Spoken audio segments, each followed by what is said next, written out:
tonight for you folks, as we have 4 presidential candidates battling it out for the position.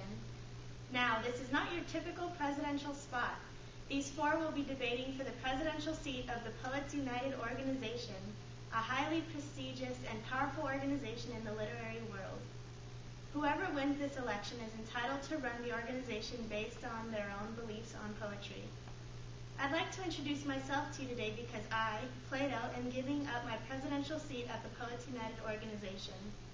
After a long post as president, the decision has been made to allow a different leading style and poetic belief to lead the organization. I am both sad and relieved to give up my position. I am sad because it is unfortunate to allow lesser, inaccurate beliefs to penetrate the poetic world. I am worried what will become of it. I am relieved because I have been getting bothered and pushed by younger generations to step aside and allow new beliefs to be heard. Finally, I might be able to get a little peace and quiet. I still stand firm on my beliefs are true and strong. Poetry is but an imitation, and I have used my position as president to distinguish between rational, true poetry and cowardly, emotional poetry. This is probably why I am essentially getting kicked out of my position. The others feel as though I am being too strict on my classification of good and bad poetry, and they feel stifled in the organization. Why they want to ruin the state with their freedom of emotional expression is beyond me. Don't you all realize that poetry is just an imitation thrice removed from the truth? How can becoming absorbed by emotions be beneficial to the state? No rationality whatsoever, I tell you. Poets have no direct contact to the truth. They just replicate images as they perceive them, not as they really are. These imitations appeal to our emotional side, which does us and the state absolutely no good. Strengthening this inferior part of the soul impairs our reason, and I am fearful to even imagine what a state without reason might become. However, sadly, I have been overruled and forced to step down. But let me make one final concession. Poetry in some forms is acceptable. I do not want to convey the idea that I reject all poetry. The important part is that truth must remain, but poetry that purposely aims at pleasure and the art of imitation is okay, as well as heroic poetry. I'd like to leave you today, ladies and gentlemen, with a warning.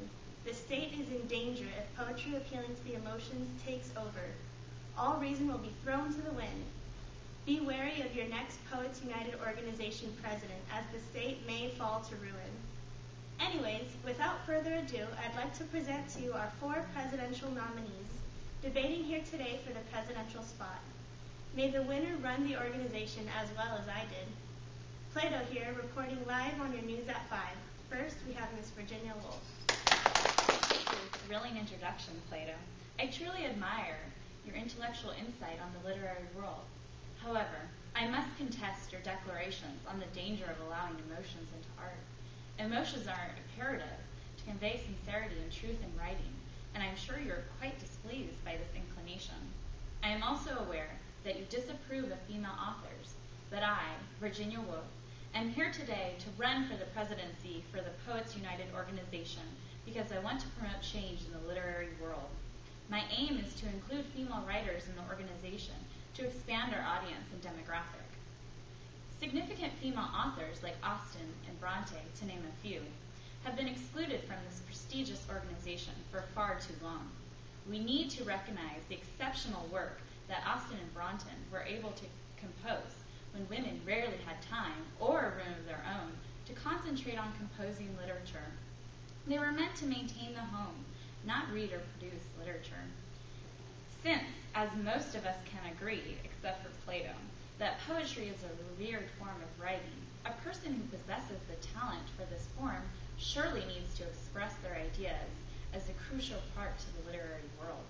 I would venture to guess that Anna, who wrote so many poems about signing them, was often a woman. For this reason, there must be many more works that have been published under a man's name due to women's fear of reproach from society.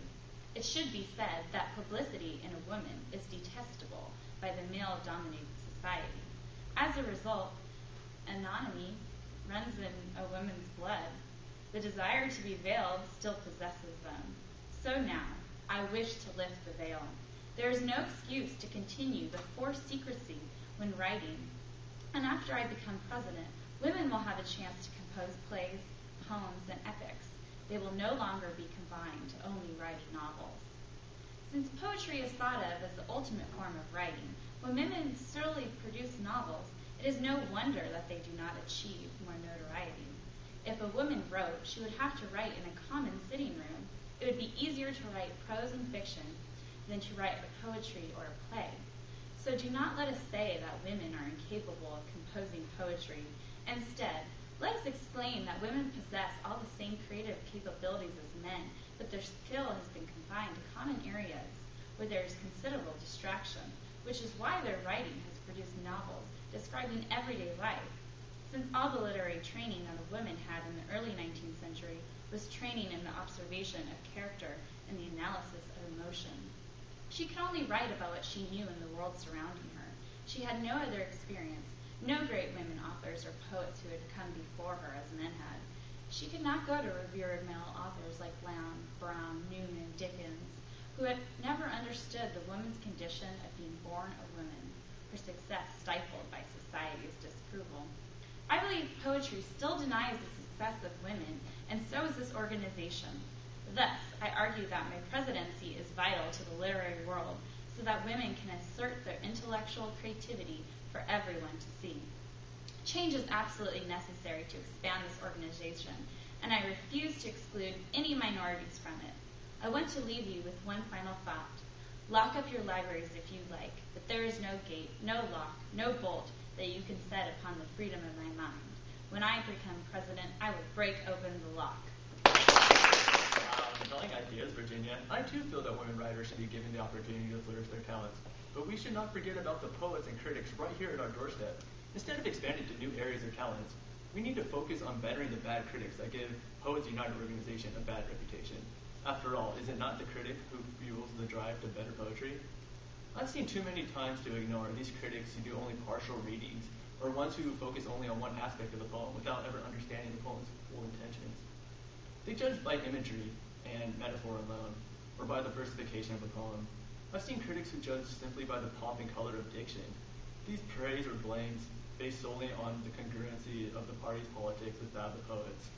No. Instead, critics should judge poetry by its wit, which is both of the realms of art and nature.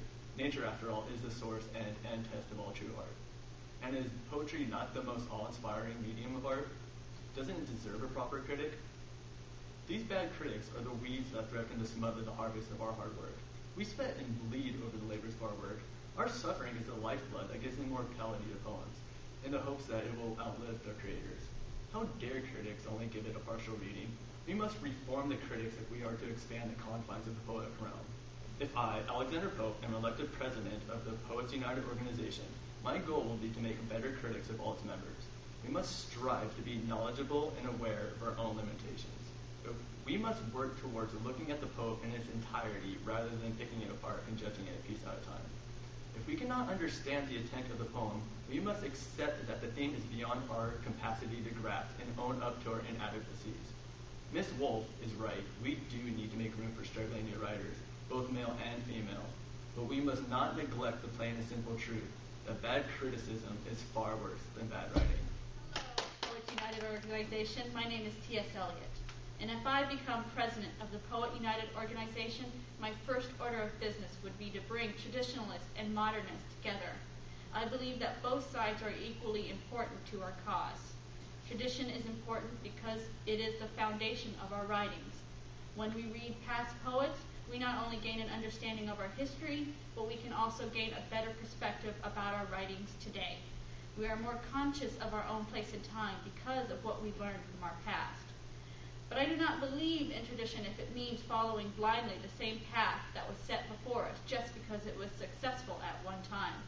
To devote only to one way of poetry destroys the new ideas that may come from writers with fresh eyes and stops the natural process that is the growth of poetry altogether. The new ideas should be respectful of the rules of the past and not be too far beyond what they are. I believe that we should respect our traditions and learn from our past, but let us not stop what is the growth for the future. I, T.S. Eliot, also believe that, like Plato, poetry has become too personally emotional. I believe in emotion in poetry, but let it not be our own personal emotions. Remember, poetry is not a turning loose of emotions, but an escape from emotions. And we would be more mature writers if we can control our own personal emotions when writing poetry. Hello, my name is Sir Philip Sidney. Like my fellow candidates, I wish to win as president of the Poets United organization. My goal, if I am chosen, is to change the manner in which poetry is viewed, and by doing so, change poetry. Plato's reign as president certainly created negative views on poetry that ruined, as I think, the first life giver to ignorance. Yes, poetry does imitate, but poetry imitates in order to teach and delight. I agree with Alexander Pope. Are not all arts an imitation of nature? Plato, as a philosopher, stands upon natural virtues, so does he not imitate from nature? For what is poetry but a superior way to communicate an argument, teaching and value to the reader? Poetry is not 3 times removed from the truth. On the contrary, a poet never affirms something or someone and therefore can never tell the factual truth. The poet is the only artist closest to the truth because all other artists, including a philosopher like Plato, asserts truth in facts that can never be proven true. The only thing I can deem certain is that poetry contains 3 forms. One which imitates God's excellencies, another which deals with the philosophical, natural, astronomical, or historical, and lastly, imitates only what is or should be. As president of the organization, I would prove that poetry is the best art to teach morality, because a poet teaches by example. I hope to change people's views and our own view of poetry that Plato has created. I want to show that poetry is superior to all other arts, because there is no other art that amuses and teaches. As for Plato, the only decent comment I can give him is that he did not state he wanted to banish all poetry, but only poetry that teaches fabrications of God and God's nature. There you have it, folks, the presidential nominees for the Poets United organization: Virginia Woolf, T.S. Eliot, Alexander Pope, and Sir Philip Sidney. Vote wisely, folks. Vote wisely. Plato here, News at 5.